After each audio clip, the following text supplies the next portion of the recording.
the more people are educated about it, what happened, what they did, why they went outside their judiciary bounds, that they need to be held in check, what a retention vote is, the more likely it is that people will vote no.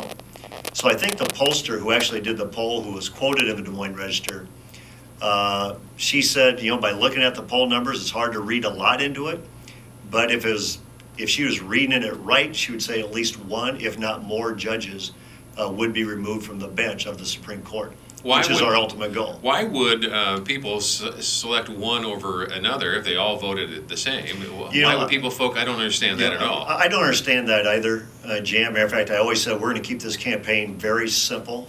They voted unanimously 7-0 in this opinion. So therefore, our decision on November 2 needs to be unanimous and vote all three off the bench. So I believe if one gets removed, I really do believe all three will get removed.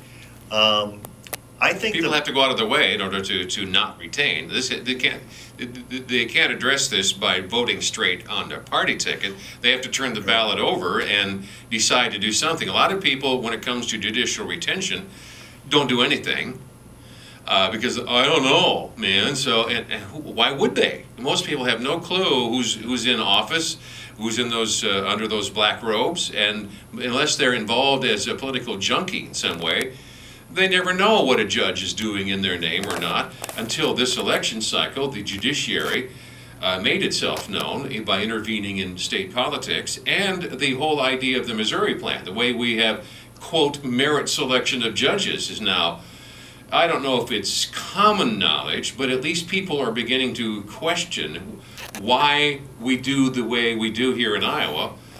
And oh, you were mentioning off the air before we got started here. We were talking about this last week.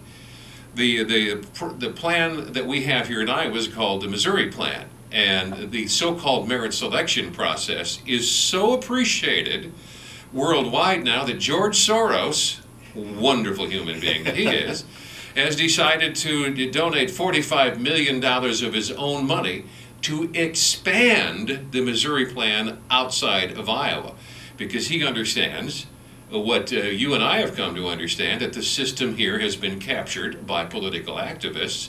Merit means Democrat, and you can advance your social agenda using judges. You don't have to have a legislature. So that's what's going on, and that's what George Soros is doing. If he's figured out the scam, and he wants to export what we've done to ourselves here in Iowa. You know, Jan, I've said that a lot. I said, you know, why are we having all these campaigns?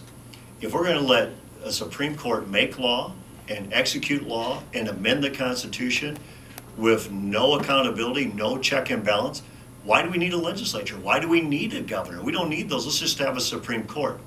And there is a lot of interest in this judge retention race. I went online last night before I went to bed and I looked at the Des Moines Register article as related to the poll numbers.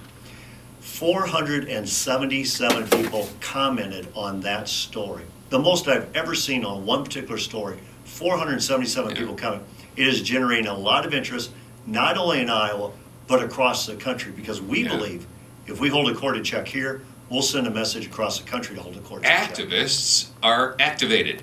Yes, they are. And on this subject, they are activated.